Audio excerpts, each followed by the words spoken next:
Shane Conto, your Wasteland reviewer, and welcome to the Cinematic Wasteland here on the SPDM Crew Podcasting Network. And this is our monthly show where my buddies, Luke and Adam, we all come together and three guys' passion for film take us through the history of movies. But Luke, thank you so much for coming on as always. Always a blast. And you too, Adam. Ditto, buongiorno, everybody. Buongiorno. Gotta try something different, right? But we basically what we do here is we pick a year we are going through chronologically for now. I guess we're gonna have to confront that once we actually catch up in time in like years. Yep. If we get there. But you know what? But we're on the year 1928, and we're going to give a little bit of a history lesson, talk a little bit of box office. You know, right now, the box office stuff is like a minute because they don't have a whole lot of records for stuff like that for this early in cinema. But this is our first episode. We're going to be taking a dive into some of the Oscar stuff because the first ever Oscars were for films from half of 1927 and half of 1928 because somebody thought that was a good idea. And luckily they changed that pretty quickly. Yep. I guess they were on a school timeline, June to July, July to June. Sorry, yes, July to June. But and then we'll be financial getting year. Yeah.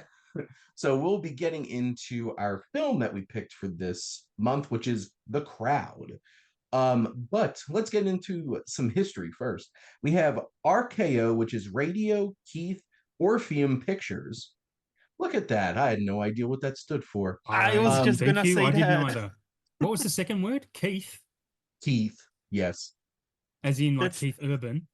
Yeah. that's Huh. so Or so for less Yu-Gi-Oh fans impressive. out there, Bandit Keith. Um, That's just so less impressive than like you always see the old movies like RKO presents. I was like, oh, that sounds cool, and it's Yeah. like the second word is Keith. I was like, well, that's not as Yeah. cool. Let's I stick knew the with the first one was going to be RKO. radio, but Keith, that doesn't yeah, make I figured the first one was radio, but yeah. but as a pro Radio wrestling fan, knockout. this is just Randy Kevin Royal Orton. knockout. So RKO out of nowhere pictures. Evolving originally from Mutual Film Corporation, which started in 1912, was created in a merger of Radio Corporation of America, RCA, the Film Booking Office, FBO, and Keith Albee Orpheum. So that's interesting. That's where the K and the O come from. Was the C in RCA Craig? What's the C? Radio. No, no, Adam. That one was Corey? corporation, like a normal company. Right. A major Ralph vaudeville Corey. corporation. It was established as a subsidiary of RCA and joined the ranks of the major Hollywood studios. So it was an RCA company. Interesting. Director Roy William Neal's The Viking was the first feature-length Technicolor film that featured a soundtrack and the first film made in Technicolor Process 3. Wow. Vikings. Process 3. What are they up to now? Well, when did we stop using Technicolor? We no longer use Technicolor, we still do we? do. I've seen film like when I say recent films, I'm talking the 90s that still say Technicolor on them. Yeah. I'm going to go out on a limb and guess then about 56. So they're up to process 56. It was a rhetorical question, but worth pondering. Well, I gave you an answer anyway, which is potentially outlandish. If anybody wants to do some real research, you can look it up. I'm taking it to the bank. By 1928, Hollywood's major film studios had signed an agreement with AT&T. Oh, that's when that started. Less than 100 years before they ruined Warner Brothers. So they made this agreement with AT&T and Western Electric's licensing division, ERPI, Electrical Research Products Inc., to use their audio technologies to produce films with sound.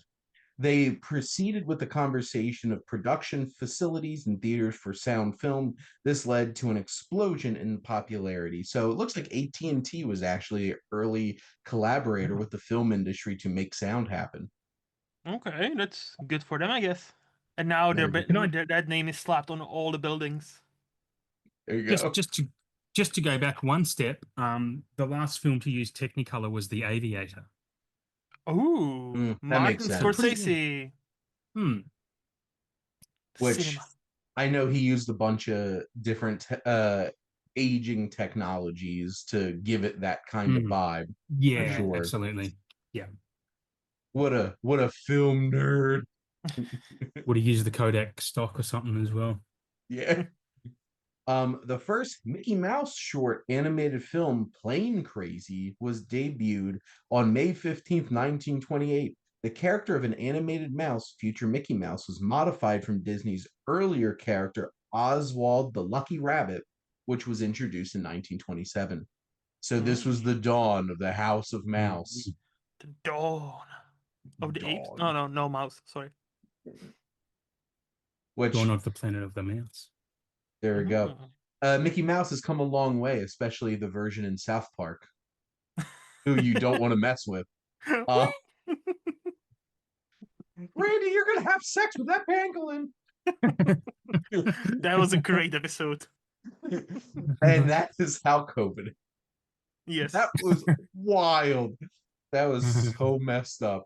But no, I've actually seen some of those shorts with Mhm. the Oswald the Lucky Rabbit, so that's very interesting.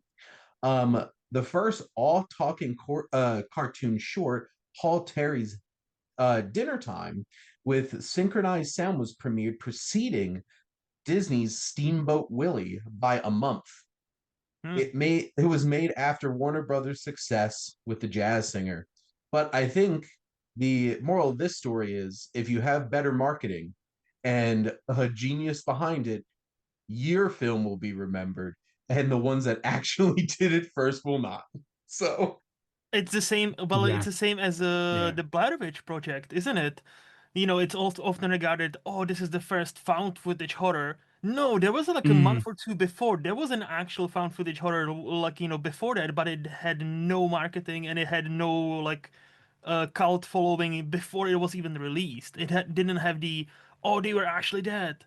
There is an actual I cannot remember the name of the movie, but there was an actual found footage horror movie also kind of set in the woods, like 2-3 months before the Blair Witch Project. But marketing, Really? yeah, well, maybe they Hmm. should have tried to trick everybody into thinking this yeah. movie actually happened too, and then they would have been remembered. And the people actually died, Shane. I mean, they didn't, but hey, Not gonna lie, halfway through that movie, I'm like, I'm ready for these people to die. same. They're ignoring the shit out of me. So Yes, what But movie is this? I the don't- Blair Witch Project. Oh not yeah. I couldn't. Yeah, I can't. It nearly made me throw up that movie. I couldn't watch it. But fair. Seriously, no. I had to get one walk out of the cinema. I was gonna die or not. oh my. Mm. But in bigger news of that time, Walt Disney also introduced the first popular animated cartoons with synchronized sound later this year, Hmm. Steamboat Willie and Galloping Gaucho. Interesting. I don't think I've heard of that one. Steamboat Willie, Mickey's first sound cartoon, was then re-released on November 18th, 1928, with sound and premiered at the 79th Street Colony Theater in New York. It was Disney's first cartoon with a post-produced synchronized soundtrack of music, dialogue, and sound effects, and considered Mickey Mouse's and Minnie's screen debut, performance, and birth date.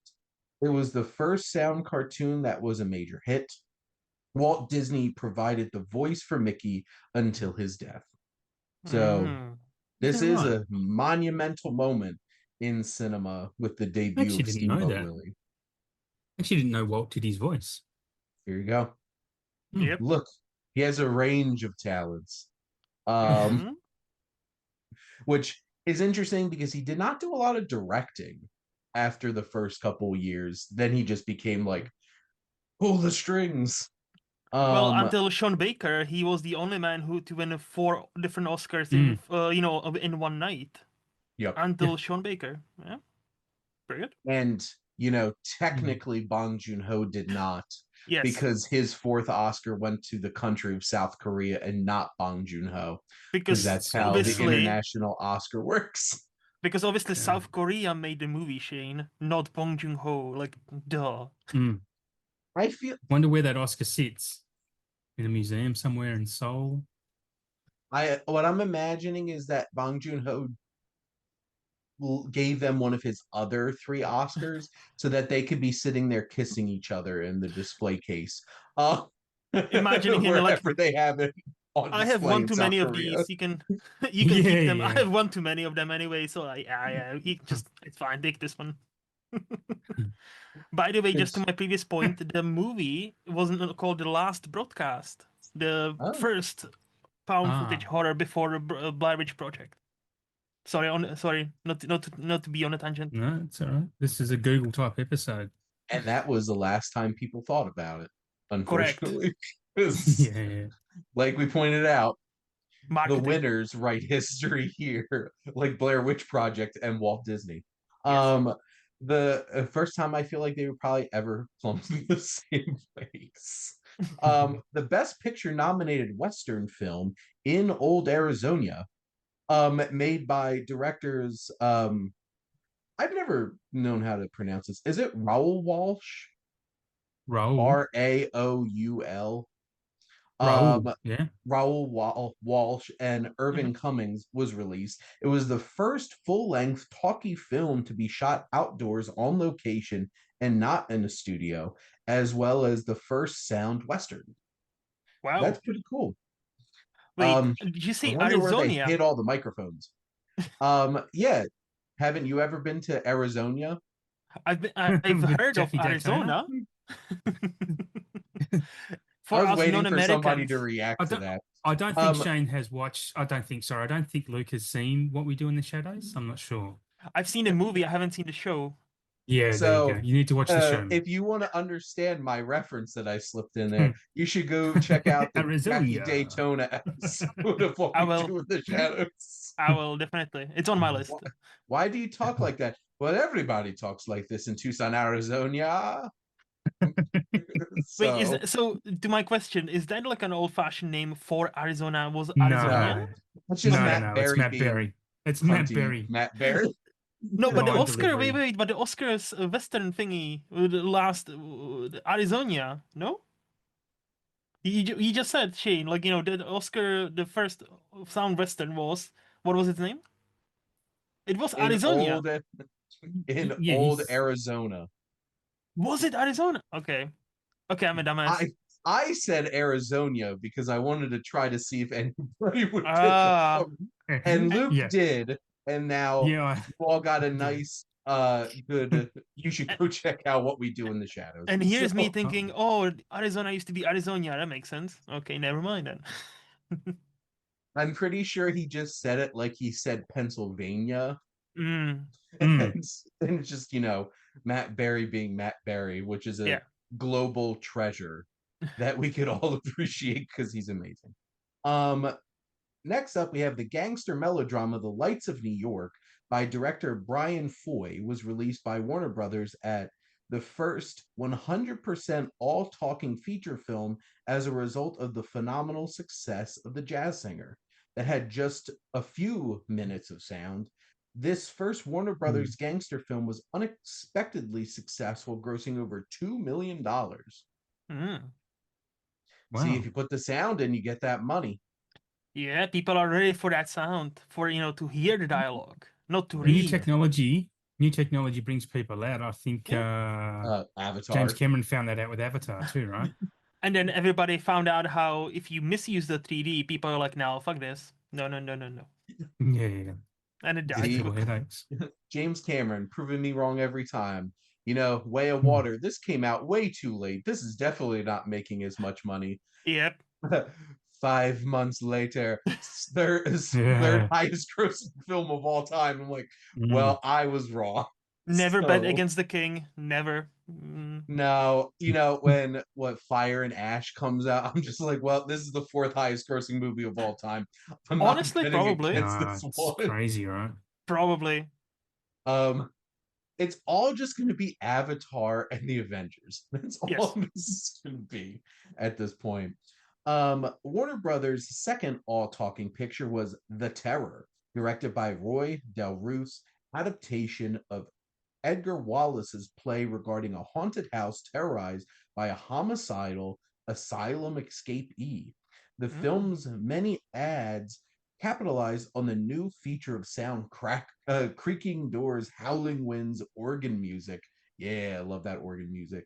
Had heard with the Vitaphone and sound on disc process. It will thrill you, grip you, set you into tremors of awe. Hear this creepy tale of mystery, the baffling story of a detective's great triumph with voices and shadows that will rack your nerves and make you like it. Okay? I actually want to Okay. watch it now. Sounds intense. Yeah. Come on. Hear them talk in this Vitaphone production of the play that has gripped London for over 3 years. Is it called The Terror? Wow. You said. The Terror. Yep. Okay. I kind of want to watch it now. See, spoiler alert, I really loved the movie we're going to talk about. I'm like, why didn't we do this one? Yep. So, next up, Danish director Carl Theodor Dreyer's startling and influential The Passion of Joan of Arc used minimal sets, extreme oblique, and other unusual camera angles and excruciatingly huge close-ups to create a virtually new visual language, soulfully expressive of the martyr played by Maria Falconetti, suffering psychology. We're going to That's a actually great talk about movie. this in a little bit later, but no, this is just chef's kiss of filmmaking. Very This good movie movie. feels like this was like 30 years early Yeah. in terms of just like the filmmaking and everything. You go the Danes, Mm. making some great cinema. There you go. Yes. um Future star John Wayne, a former prop man, has often been credited as making his debut feature film appearance on an unbilled extra in director John Ford's melodrama Mother Matry. But Wayne had already appeared in uncredited extras or bit players in films dating back to 1926, including Brown of Harvard, uh, Bartley's The Magnificent, The Great K&A, Train Robbery, Annie Laurie, and The Dropkick. So you got that John Wayne, Ooh, which John. is I remember watching one of his movies from my series and seeing John Wayne in the background and just being like, it's John Wayne, as just like a random soldier in a scene. And I'm Mm-hmm. like, just think. And then he'd be a megastar. Yeah. And people would love him for decades until people will start to hate him for decades afterwards. So Maybe. there you go. Paramount became the first studio to announce it would only produce talkies. Warner Brothers is like, here's your first full talkie. Paramount's like, we're making all of them. Mm-hmm. So they laid that gauntlet down. We have Ernst Liebich's and Paramount's dramatic silent film, The Patriot, the Lost film, was the only silent film nominated for the Best Picture Academy Award in 1928. It was the last silent movie to receive a Best Picture nomination, unless one counted the mostly silent The Artist from 2011, which won in 2012. Only Mm-hmm. minor exceptions or portions of the film exist, thereby making it the only Best Picture nominee to exist in incomplete form. That's also very interesting. Yep. From And its speaking of, five, yeah, Mhm. go ahead, Luke. No, I was gonna say, and speaking of like lost films and like and talkies, the Terror we mentioned before, or you mentioned before, it's also presumed lost. Only the soundtrack has survived, so we couldn't even watch Oh, it. Yep. well, we could at least hear the terror. Um, What there you go. What a twist! They didn't used to be able to hear the movies, and now we can't see this one. Uh, Yeah. so, um, let's see. The Patriot had 5 Oscar nominations, including Best Actor, Best Art Direction, Best Director, and Best Picture. It won only Best Writing Achievement. The budget was enormous, estimated to be $1 million. It featured a synchronized music score with orchestral accompaniment added during post-production. German actor Emil Jannings starred in the semi-biopic as a mad despot, Tsar Paul the First. Ooh. I was wondering what kind of patriot, and now I know, Russian. There we go. Unlike the Roland Emmerich Mel Gibson movie that I watched a lot growing up, The Yep. Patriot, which is about true American patriots. So there you Yes. go. Mel Gibson. Yes. Yes. Warner's follow-up film and melodramatic musical, The Singing Fool, was released in both sound and silent versions. It's a musical. Why would you release it in a silent version? You can always imagine the songs, Shane. Obviously. Yeah. This is an audio podcast, so you did not see that what made Luke laugh, but you can imagine it.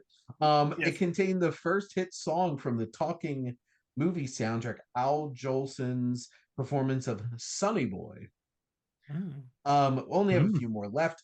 MGM's first sound film, although it was part silent, part talkie, was director W.S. Van Dyke's epic adventure romantic drama, White Shadows in the South Seas. And it was also the first instance in which audiences heard MGM's logo mascot, Leo the Lion, roar. Yeah.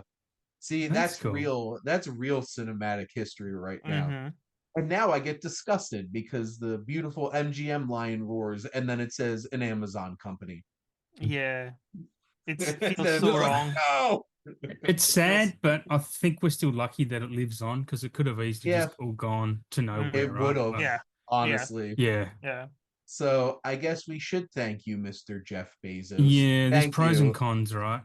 Yes. Thank you for your Amazon money for keeping Leo the Lion alive.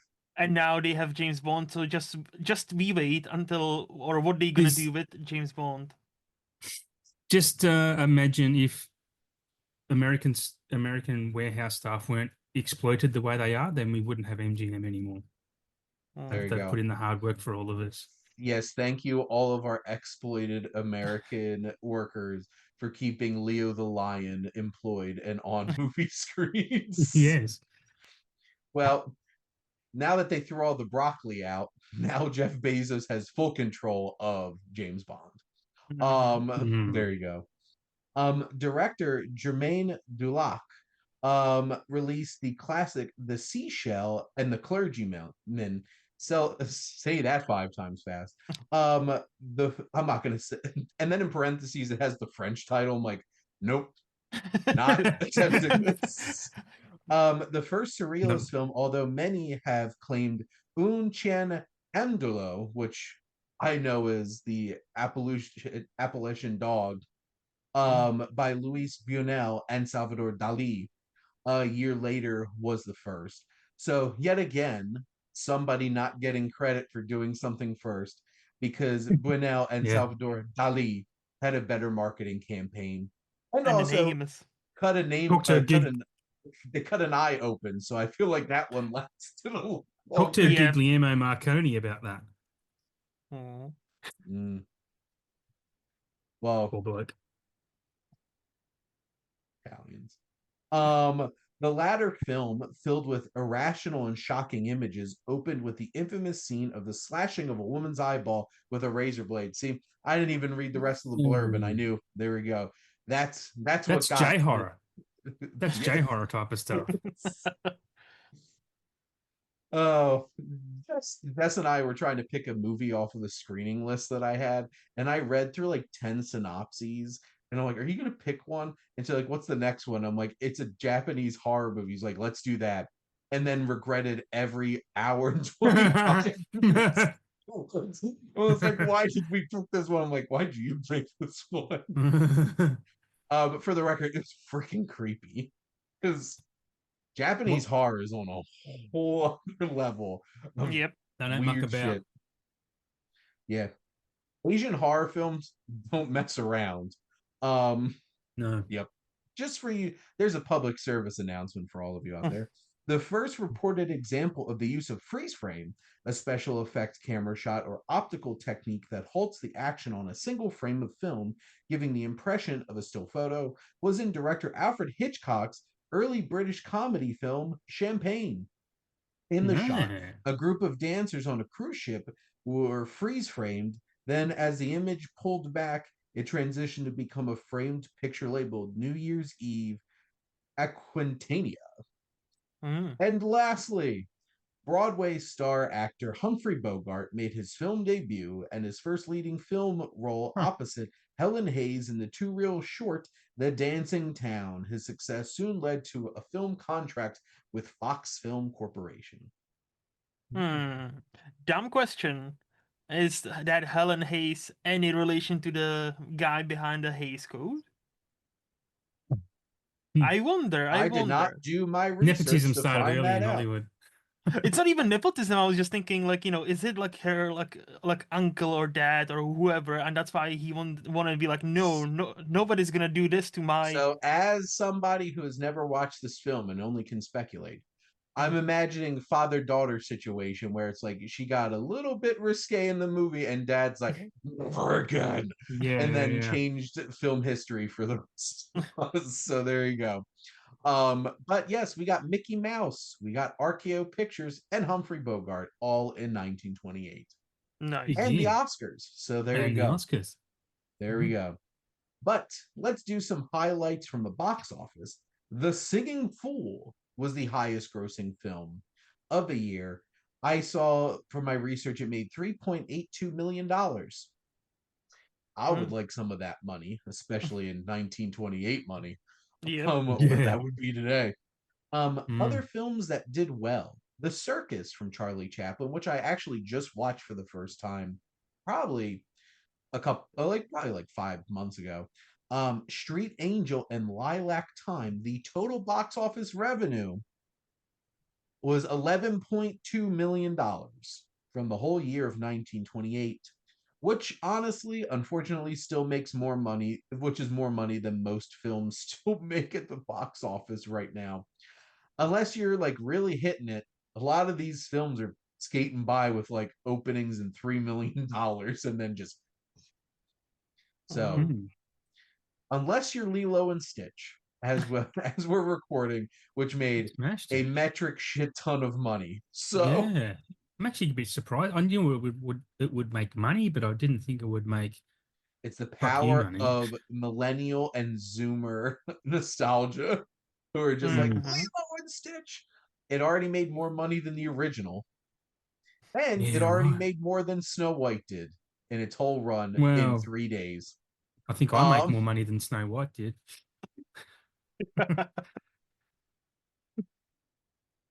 to be frank, Burn. I would like to make the amount of money that Snow White did. Ooh. Because when you really think about it, that's still a shit ton Oh, of money. oh yeah, Um, yeah. I'll but pass it up. we'll see how Lilo and Stitch holds, which I'm imagining it's still gonna make a shit ton of money this weekend as we're Yeah. recording. There's also not anything like it'll be interesting to see how much the Karate Kid Mm. makes as we are recording this, which is 94 minutes of absolute glee and fun, and you should go check it out. Is it I'll still be messy? surprised if it makes Sure. 80 million. I'll be surprised if that makes 80. We'll see how much Sony spent on it because Lilo and Stitch only cost $100 million because it was supposed to be a Disney Plus Yeah. original film. Mhm. Mm. But let's talk the Academy Awards. So Yes. this is our first time doing this, so this is the kind of we're playing around with the structure here of how we're going to go about this. But some of the things I wanted to highlight.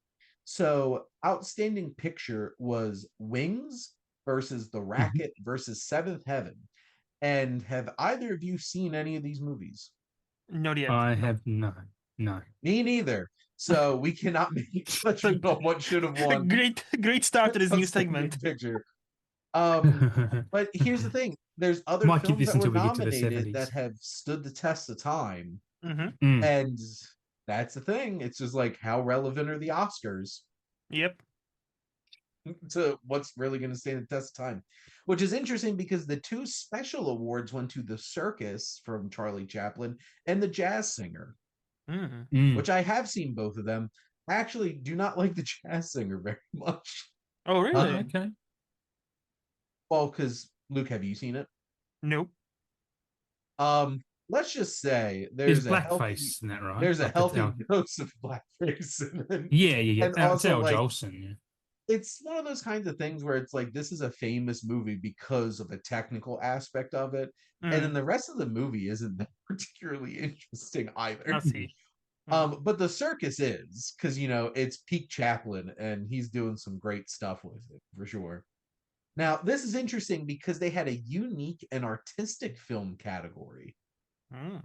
So I guess the original Best Picture was the popular film award back then, and then they had an artistic Best Film Yeah. award too. So now this has Sunrise, The Crowd, which we're going to talk about, and Chang, which I know I've seen Sunrise, and I think it's absolutely incredible. It is.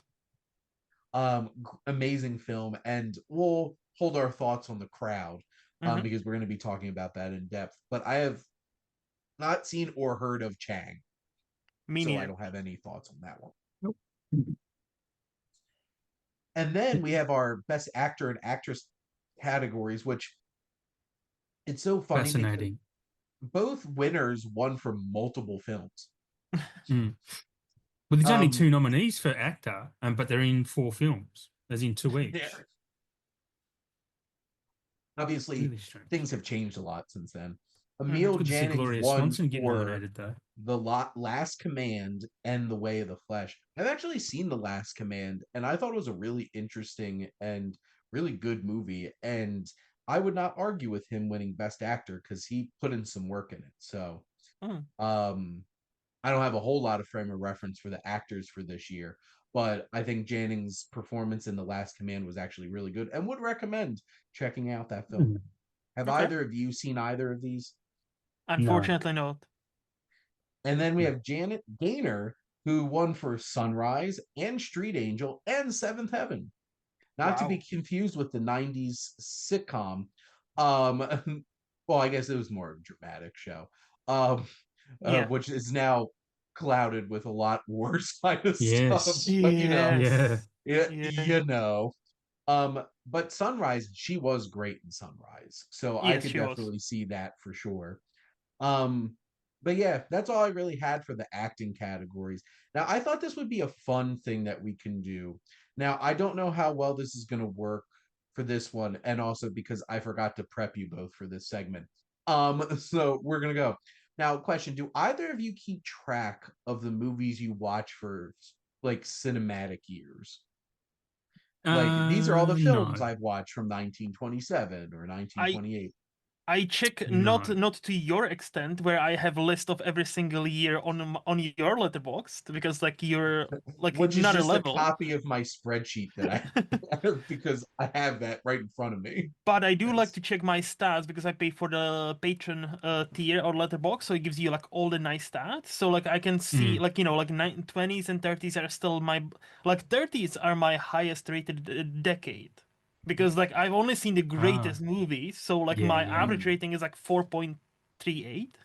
So like like if you look at my like I looked over 4,500 movies now on Letterboxd, and 30s are my highest rated decade. So, There you go. but 20s I have not seen many, and I want to do like a proper Oscar binge from the very beginning. Like if it's been nominated for Oscar and if it exists, I would like to see it. But like feature films, not documentaries. Sorry, documentaries, and like shorts maybe. But yeah, like Well, feature this films. is why my watch list is so obscene because it has every single film that's available that has been nominated for an Oscar on it. Mm-hmm. Mm-hmm. Every film. Yep. There But is what oh go ahead, Adam. no. Sorry, I was going to say I do keep track of. There is an app that I have called. It's just called Awards, and it's basically the Oscars for every year. And there's a little button that you can change. You tap it, so I keep track of Oscar-nominated movies that I've watched, Mm-hmm. just by Mm-hmm. tapping that. So I can go into any year of the Oscars and see if I've seen it or not. Mm-hmm. That's pretty Yeah, Okay. cool. That is yeah, a it's a good really app. cool sounding app. I might have to check it Meet out. And we would meet the love awards. if they want to throw us some money. Yeah. always looking for sponsorship. Sure. We will pour out any products that you want if you're going to give us money. Yes. So there we go. I fucking share Um, that. but what I thought would be a fun segment is our best picture winners. Ah. So I don't know if either of you would be able to really Mm. do this at this point, but what I'm just going to throw out, because technically this is 1927 and 28, Mm-hmm. so I have an Mm-hmm. answer for both of these. The film that I would give Best Picture for 1927 is Metropolis, which obviously was not really Mm-hmm. considered at the Oscars because German. And I think most of these films were like American films for the most part. For the most part. But my favorite film that I think is the best film from 1927 is Metropolis, but Sunrise is a close second because that is also a great film. So those are the two films that I've watched from that year that I think are like truly great, that really stand the test of time. And then 1928, um, I'm gonna gush about The Crowd when we talk about it, but I can't help but pick The Passion of Joan of Arc as the best film that I've seen from 1928 because that film's on a whole other level of filmmaking that just does not process in my brain that this was made almost 100 years ago. Mm-hmm. It's wild. The only thing Yeah. that makes it seem like it's made 100 years ago is because it's still a silent film. Mm-hmm. Oh, and but like Maria Falconetti, just the performance is incredible. And you see everything because this uses some close-ups, Yep. as we pointed out, which feels so modern compared to so many films from this Mm-hmm. time. But Mm-hmm. yeah, those are just my 2 cents. I don't know if either of you want to throw out like what are your top films from those years if you have S- such So things I tracked like was that. quick enough to check my letterbox, and I've seen like 4 movies each year. Okay. So like Metropolis would be probably for 27, and probably The Crowd for this one There we would go. be How for would I mine. even see what year the film is made? I don't know.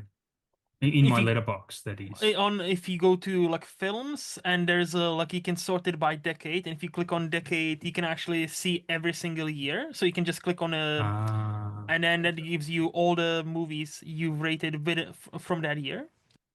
okay. So Righto, for I the can do that. record, I have seen 11 films from 1927 Nice. and 9 from 1928. So it's not like I know technically it's more than doubled Mm-hmm. that, but like we're still dealing with like single digits and barely Yeah. double digit numbers. So Yeah. like it's nothing crazy. So Mm-hmm. Mm-hmm. um but Yeah, I don't even know. yeah, so I figured this could be a fun thing that we could do moving forward. So now Mm-hmm. you know. Hmm. So next month we'll talk about our top film from 1929 and what we thought should win best picture winner. Okay. But interesting to look at that original year because what there's like 6 films nominated for Oscars. Yep. It's just basically like, well, here's a couple, and there you go.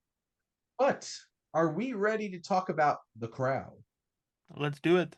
We are.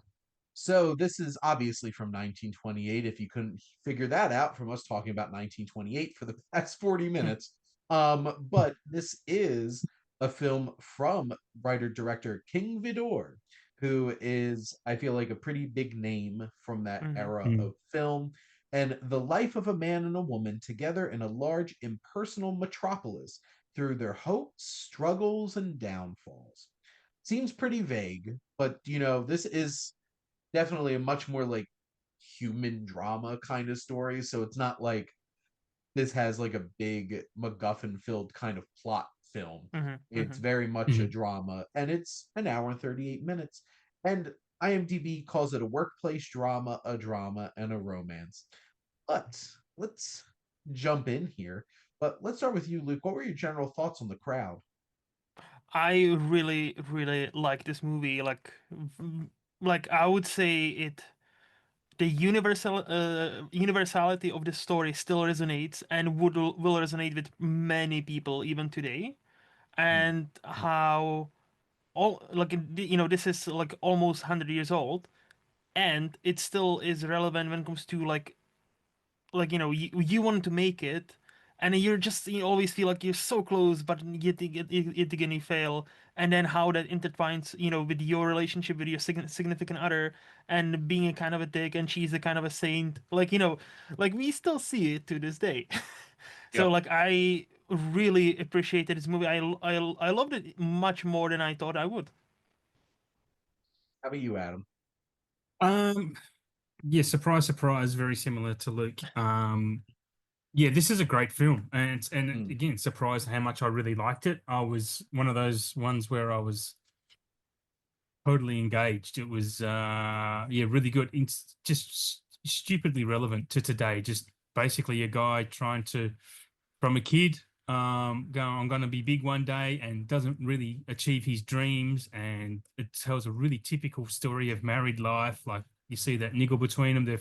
They're married night, their opening wedding night was really Mm. funny because you could tell on the train like they were Yep. just excited to fuck, and it was like had to be 1928 type of censorship, right? And it was just, Mm. and he finally gets in the bed and he just rolls over and then like, oh, I thought that type of stuff was actually really funny. It had a lot going for it. Like there was actually a quite shocking moment. I don't know if we want to talk about that now or a bit later in the film, but Hmm. something I wasn't expecting to happen. I have a few notes here, but we might expand on that a bit later. But overall, yeah, this is really impressive. Also, King Vidor, some of his technique was Im so impressive, Yep. so Hmm. impressive for the time. Some of his camera work, there's some editing and stitching that isn't quite as seamless as what you'd see in a later Hitchcock film like Notorious or something, but some of the stuff he does in here is I kind of tout Citizen Kane as being such a technical masterpiece, which is why so many people love it. But then I see a film like this 10 years earlier and go, yeah, this is, I thought Citizen Kane was doing it first. It wasn't. Like, this is really impressive stuff. Hmm. Well, Orson Welles won that marketing game. Um, the I'm winners are sensing a Yeah. theme. remembering. I'm Yeah, sen- yeah. There's Yeah, the it moral of has the been story for this episode of the Cinematic yeah. Wasteland. Do But it second I'm, and you'll be the one remembered. I feel like I'm gonna jump off with that first because from that first shot of the camera going up the side of that Up the building, building. and I'm like, because the first thing that popped in my head was Hudsucker Proxy. Yes, Mm, exactly yes, same. yes, Yep. And yes. I'm like, because the Coens Cohen are stole big it. fans Oh, of yeah, yeah. films like They this, and stole I'm it. like, the whole office setup in Hudsucker Proxy, the whole Yep. building and the work stuff. I'm like, this just came to life in this. That like crane Mm. shot over all the desks There in that Yes. must have been. big sprawling Impressive. office. I So good. And wonder how many even crew people and extras died from stuff falling off the crane. Because they know that's not going to be an LHS type of standard. oh, it was a different time then. Yes. And even like at the very end, that shot over the crowd, and Hmm. Yeah. just this Yeah. had so this is why this was nominated for the artistic film Mm. Oscar, because like there's some really impressive technical aspects, and even like the use of editing for trauma Hmm. later in the film, where like flashing shots or like the projected like thought bubble kind of stuff, which that's not unique to this film. It was wild when I was doing some of the like the 19 single Yeah. digits where they would do stuff Yeah. like that, but this felt so seamless and really done well. So like from a technical standpoint, this is just incredible. There's nice tracking shots. The blocking is incredible and so precise on everything, which is Yeah. wild because like this is a very human film because Hmm. that's what Mm. the story is, but it's also like a really impressive technical film too. Yep. So it really works on both those levels. But technical standpoint, great. I think like the production design, even just like of the building and the offices and stuff like that, this is Hmm. going to influence films for like over 100 years afterwards, Yep. thinking about it that way. And I thought that the two performances, the two leads did a really great Yeah. job. Like Yep. I don't know who James Murray or Eleanor Boardman are, but like they left an impression on me. I think they Hmm. did both did a really great job of bringing a lot of emotion. They had great chemistry. Like their like initial like date kind of thing where like they're bantering in the car, which also like making comments about the crowd and the people and stuff like that. I'm like, I see where Yeah. you're going here thematically. Mm. Yeah. Um, Yep. and like even from that, and like you mentioned Adam from like their wedding night on the train and stuff like that, like all that Yeah. stuff just really worked because I Mhm. thought they had great Yeah. chemistry together. And they felt believable. Like Mhm. just to quickly go back to the technical standpoint, the moment I was like, "Damn, this is something different than all the other movies we watched from this Mm. period," was Mhm. the shot of the kid, of him when he was young, and Yes. his dad died, and there is this beautiful shot as he needs to come upstairs, and almost like it Mm. symbolizes like, hey, this is you need to become a man, and it's like Yeah. you need to step up, and he's literally stepping up, and it's like this like a triangle almost shot, and he's like at the tip of the triangle, and I'm like, Mm. damn, this is fucking good, Mhm. and It's yeah, classy, like isn't it? yeah, it is. And just as you mentioned, Shane, their chemistry, like you believe them their entire relationship. Like when they start, it's like the awkward bit, he there. Then the first, like the wedding night. Then when they have the first fight, it all feels real. It all It's feels like you are there with them, like with both of them. Because if you've been around for a while and been in a relationship, you probably have been in it's one of those authentic. places. Yes. Mhm. Very authentic. Yeah. Absolutely. It also gave me well, help consolidate my hate for the beach too, this film.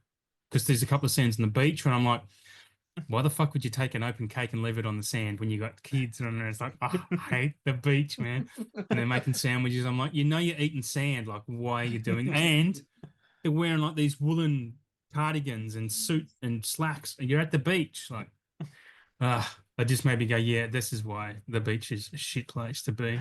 I thought you mean like the beach, the movie with Leonardo DiCaprio. I was like, what? No, How I does like the beach. That's a bit of a guilty pleasure, the beach. I Mhm. actually really like that. it is? It is, yeah. For the record, Adam likes the beach, the movie, but not the place. No, the place, No, yes. And not the similar sandy place. to Anakin Skywalker, Adam just does not like sand. Yeah, I hate yeah. sand. It's It's only always I had Natalie irritating. Portman by my side. If only she was That by would my make the side. beach better. I probably wouldn't have turned up to this podcast. For the record, I also hate sand and I'm not a big fan of the beach. Ah, Um, I I don't I've understand the love for it. I've had 4 precancerous moles removed, so I'm just No. like I can't even go out in the sunlight, direct Mm. sunlight. Like I'm pretty pale for an Italian American, despite the fact that like I can tan really well. It's just But like I can't because I'm a vampire.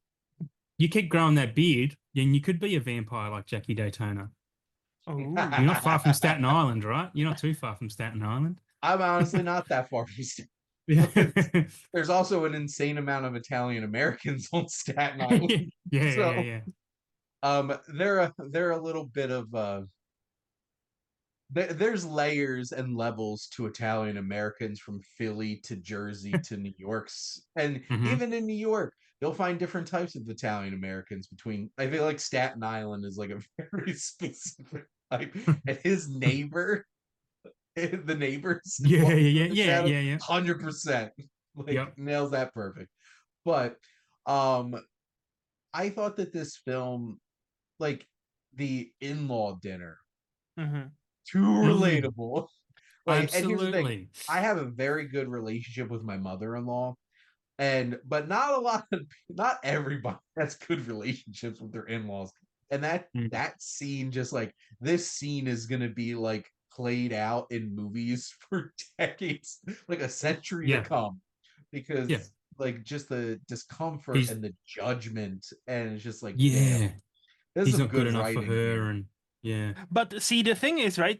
What I like about this movie, you can kind of see where they're coming from. It's not like he's been like a wild Mm, success, and it's always he is one of those guys. He's like you can see even today. Oh yeah, I'm a stock trader, whatever. Like yes, I lost a lot of money. I don't have an actual job, but hey, it's one. Give me one more day, one more week, one more month, and I will turn it around, baby. I will turn it. So like from that standpoint, it's not like they hate him for no reason. They kind of don't like him because he's not really been great, and also he doesn't really treat her also well in many stages. So I'm like, as much as I would love to be like, oh yeah, they are just evil in-laws. It's kind of like I see their point, and I think that's to the credit of the movie, where it's like much there's more nuance to that. Well, this was definitely the beginning of the sitcom husband. Hmm. Oh, because 100%. Yeah. 100%. like every single sitcom throughout the 90s was what a bumbling fool this husband is, Mm. but we love him, and his Yes. wife, who is much more attractive than him and he's playing well above his weight class, And is just like long suffering. And like honestly, she's yeah. keeping the family together. She's Yep. holding everything together because he is such a dumbass. I feel like I've watched so many sitcoms from like the 90s and 2000s. I feel like King of Queens is like the perfect example of Kevin James does not deserve like all the stuff that he has in his life.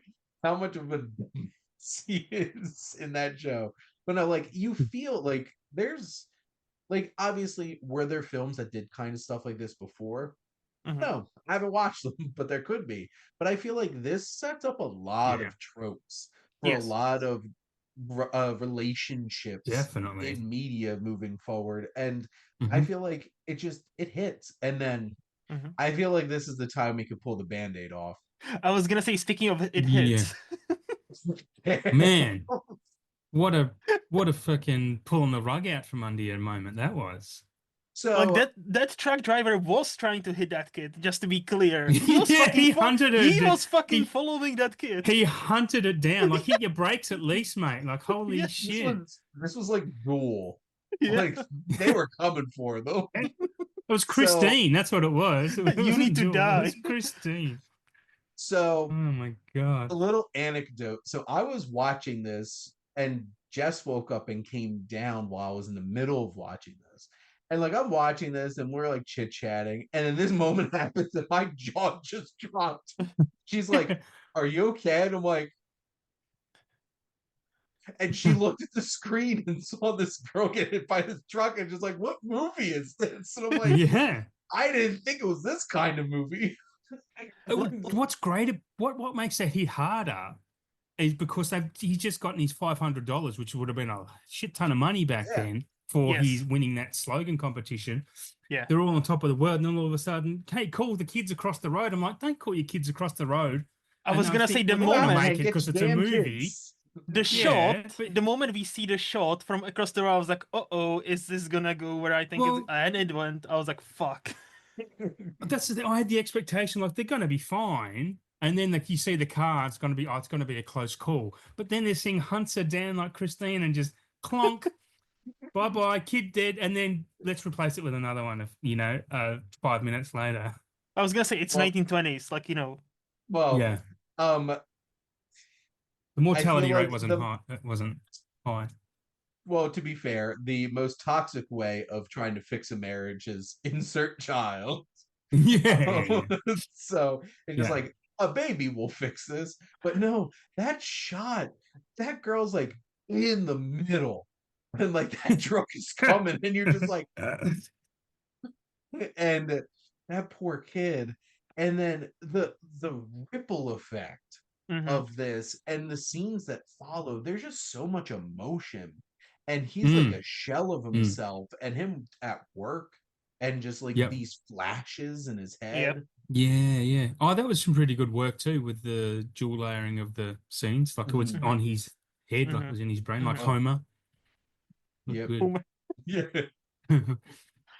yeah. Oh man, this, and like this got me, and I'm just Mm-hmm. like, I feel so bad for this couple, and Mm, just the what it does, and you just see the spiral of their relationship.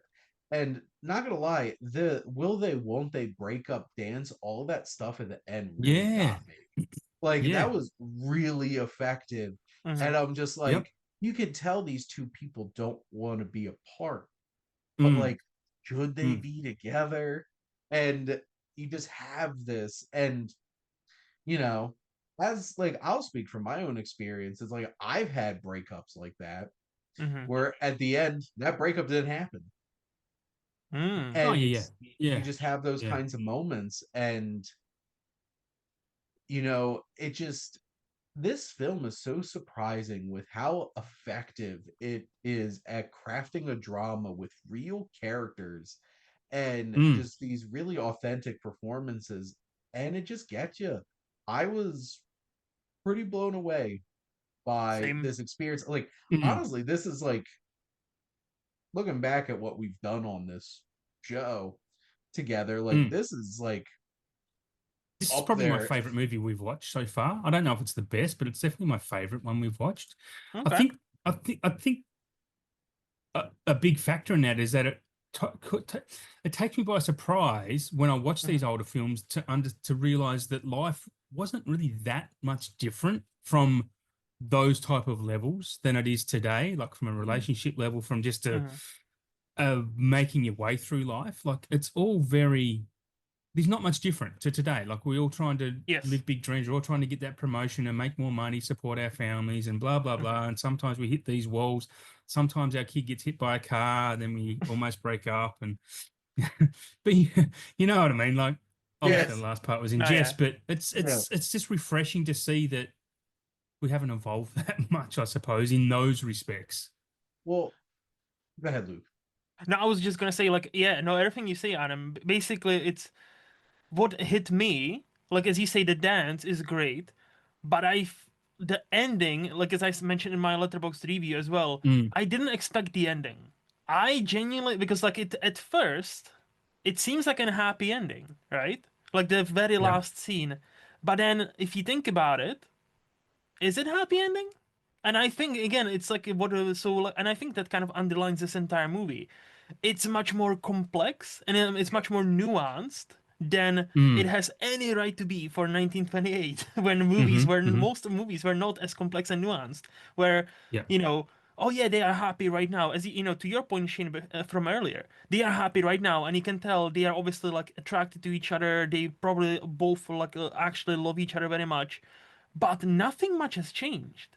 He still is not like he's gotten like a big promotion or like No. Yeah. he Yeah. landed his dream job. So like they are happy at this very moment. But if you think about it for a couple of seconds, the next day they're gonna be back to where they were before, where they're gonna be back in that rut, right? And Mm, it's like I really didn't expect this. And I think that's what makes it, as you pointed out, Adam, like one of the best we've watched so far, because the power of unexpected. Because there's a preconceived notion about, oh, this is a movie from 1920, whatever, right? Yeah. We've seen all of it because we moved past mm, it, and many movies since then have been, obviously influenced by this movie. But so that still takes something unique to get us all surprised, and we all watch a shit ton of movies. yeah. Yeah. This Yeah. is basically up there with the Phantom Carriage Hmm. Hmm. in terms of Yes. like these are two Yep. great films Quality. from Yeah. Yes. the 1920s. And even yeah, that shot at the end where it just like pulls back on the crowd Hmm. Hmm. and they're just part of the crowd. And I think Yeah. what's so Yeah. important to Yeah. realize about this film is that this is people that are low enough in class in 1920 that they married for love. Yeah. Yeah. And I feel like that's what makes this relatable because, like, there's a lot of films from back then that are like high class society because, Hmm. like, Hmm. enjoying that kind of thing and the relationships and the dynamics are different.